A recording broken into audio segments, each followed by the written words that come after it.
कुछ पाने की हो आसपास, कोई अरमा हो जो खास खास आशा।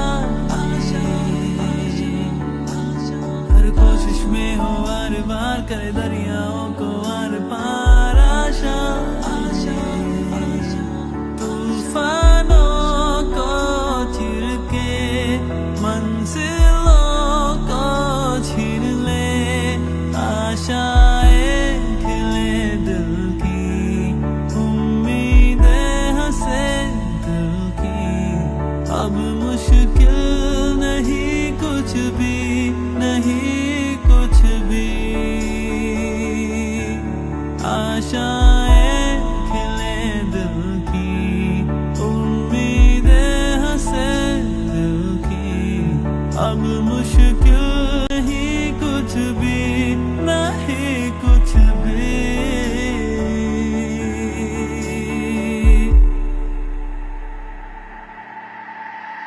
वो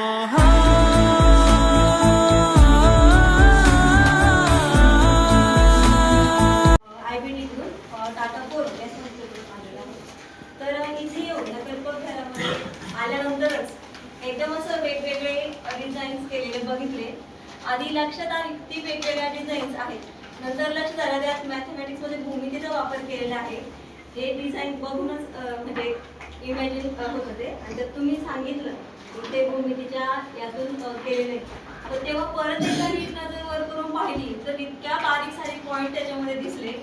गणिताचा आपण शाळेमध्ये शिकवतो पण ते थेअरी टाईप होतो, त्याचा प्रॅक्टिकल कसा वापर करावा ही एक आयडिया इथे आली तुमच्यामुळे. आणि त्यात ती टोपी बनवताना पहिली त्रिकोणी टोपी होती ही माहिती होती, सगळ्यांनाच माहिती होती कशी बनवतात, पण त्याचे पुढचे प्रकार नव्हते माहीत, ते इथे येऊन कळले. ते आता त्रिकोणी, आयताकृती, चौकोनी. माझे नाव मानसी दीपक वांगर. काल आम्ही सायन्स पार्क पिंपरी चिंचवडला गेलो होतो. पहिल्यांदा तिथे आम्ही कल्पकघरमध्ये गेलो. तिथे आम्हाला वेगवेगळ्या गोष्टी शिकायला मिळाल्या. तिथे आम्हाला 6 प्रकारचे टोपे बनवायला शिकवल्या व तिथे आम्हाला टीक कसा बनवायचा ते शिकवले. त्यांनी आम्हाला वेगवेगळे प्रयोग शिकवले. त्यानंतर आम्ही 3D शो बघायला गेलो. आम्हाला तिथे खूप माहिती मिळाली. इतर ग्रहांची माहिती मिळाली. त्यामुळे मी टाटा ग्रुप व पाबळ या विज्ञानशाळा पाबळ यांचे मनपूर्वक स्वागत करते. त्यामुळे मी टाटा ग्रुप व पाबळ आश्रम यांचे मनपूर्वक धन्यवाद देते. आम्ही कल्पकघरामध्ये गेल्यानंतर तिथे आम्हाला खूप छान वाटले. तिथे नवीन नवीन कलाकृती लावल्या होत्या. तिथे अनेक ॲक्टिव्हिटी आमच्यासारख्या मुलींनीच केल्या होत्या व त्या तिथे लावल्या होत्या.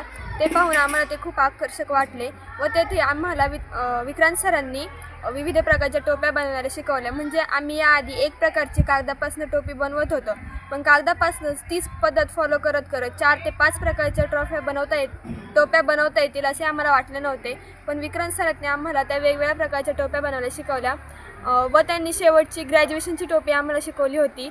ती टोपी घातल्यानंतर आम्हाला खरंच असं वाटलं की आम्ही ग्रॅज्युएशन पूर्ण केले व तो आनंद आम्हाला खूप छान वाटला तेव्हा. व सरांनी आम्हाला अजून विविध प्रकारच्या काही कृती घेतल्या होत्या व तेथील प्रयोग वगैरे खूप छान वाटले.